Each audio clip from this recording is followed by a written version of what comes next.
ഓടുന്ന കാറിൽ swimming pool തയ്യാറാക്കി നടത്തിയ യാത്രയിൽ യൂട്യൂബർമാർക്കെതിരെ കർശന നടപടി വേണമെന്ന് ഹൈക്കോടതി. MVDയുടെ നിലവിലെ നടപടികളിൽ അതൃപ്തി. ആലപ്പുഴ RTO നാളെ ഹൈക്കോടതിക്ക് റിപ്പോർട്ട് കൈമാറും. കോടതിയുടെ ഇടപെടൽ ഗതാഗത വകുപ്പിനെയും മാധ്യമങ്ങളെയും പരിഹസിച്ച യൂട്യൂബർ സഞ്ജു ടെക്കി എന്ന സഞ്ജു TS പുതിയ വീഡിയോ അത് അപ്ലോഡ് ചെയ്തതിന് പിന്നാലെയാണ്. നമ്മുടെ കാർ ഒരു സ്വിമ്മിംഗ് പൂൾ ആക്കി മാറ്റിയിരിക്കുകയാണ്. ഇതിന്റെ ഫുൾ വീഡിയോ കാണണമെങ്കിൽ നിങ്ങൾ നേരെ യൂട്യൂബിൽ പോവുക. പുള്ളിനകത്തെല്ലാം സെറ്റാക്കി വെള്ളം നിറച്ചിരിക്കുകയാണ്. ഇന്ന് നമ്മുടെ പിള്ളേരെ മാത്രം കയറ്റിച്ചാൽ സഫാരി കാറിൽ സ്വിമ്മിംഗ് പൂൾ തയ്യാറാക്കി പൊതുനിരത്തിൽ ഓടിച്ച യൂട്യൂബർ സഞ്ജു ടെക്കി എന്ന സഞ്ജു TSനെതിരെ ആലപ്പുഴ എൻഫോഴ്സ്മെന്റ് RTO ആണ് നടപടിയെടുത്തത്.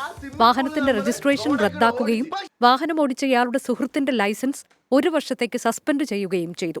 മലപ്പുറത്ത് മോട്ടോർ വെഹിക്കിൾ ഡിപ്പാർട്ട്മെന്റ് ബോധവത്കരണ ക്ലാസ്സിൽ പങ്കെടുക്കാനും ആലപ്പുഴ മെഡിക്കൽ കോളേജിൽ സാമൂഹ്യ സേവനം നടത്താനും RTO ശിക്ഷ വിധിച്ചിരുന്നു.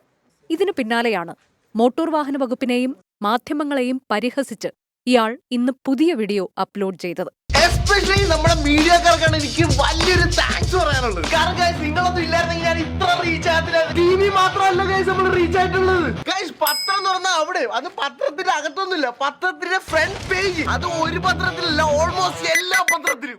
കേസെടുത്തതിനു ശേഷം തന്റെ യൂട്യൂബ് ചാനലിന് ലോകം മുഴുവൻ റീച്ച് കൂടിയെന്നും 10 ലക്ഷം രൂപ ചെലവിട്ടാൽ പോലും കിട്ടാത്ത പ്രശസ്തിയാണ് ലഭിച്ചതെന്നുമാണ് വീഡിയോ. MVDയുടെ ബോധവത്കരണ ക്ലാസിനെയും ഇയാൾ പരിഹസിച്ചു. എനിക്കിതൊരു പണിഷ്മെന്റ് ആയിട്ട് തോന്നിയിട്ടില്ല. കാരണം സോഷ്യൽ സർവീസ് ഒക്കെ നമ്മൾ ഇതിനു മുമ്പും ചെയ്തിട്ടുണ്ട്. നമ്മൾ പല ആൾക്കാരെ ഹെൽപ്പ് ചെയ്യും. ഈ പ്രാവശ്യം നമ്മൾ ഇതേപോലെ ഹോസ്പിറ്റലിൽ പോയിട്ട് ആക്സിഡന്റ് പറ്റിയിട്ടുള്ളവരൊക്കെ ഹെൽപ്പ് ചെയ്യുക, കെയർ ചെയ്യുക, അതൊക്കെ ഉള്ളു. അതെന്തായാലും നല്ലൊരു കാര്യമായിട്ടാണ് ഞാൻ കരുതുന്നത്. എന്തായാലും ഞാനും എന്റെ ഫ്രണ്ട്സും കൂടെ അതെന്തായാലും ചെയ്യുന്നതാണ്. യൂട്യൂബറുടെ അപകടയാത്രയും വാർത്തകളും ശ്രദ്ധയിൽപ്പെട്ടതോടെ ഹൈക്കോടതി ഡിവിഷൻ ബെഞ്ച് ഇടപെട്ടു. അതൃപ്തി അറിയിച്ച കോടതി സംഭവത്തിന്റെ കൂടുതൽ വിശദാംശങ്ങൾ ഹാജരാക്കാനും ശക്തമായ നടപടിയെടുക്കാനും മോട്ടോർ വാഹന വകുപ്പിന് നിർദ്ദേശം നൽകി. നാളെ Alappuzha enforcement RTO R Raman ഹൈക്കോടതിക്ക് കേസിന്റെ വിശദാംശങ്ങൾ കൈമാറും.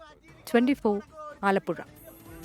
വിധി ദിനത്തിൽ 24 മാജിക് ജൂൺ 4 ചൊവ്വാഴ്ച രാവിലെ 5 മണി മുതൽ 24-ൽ.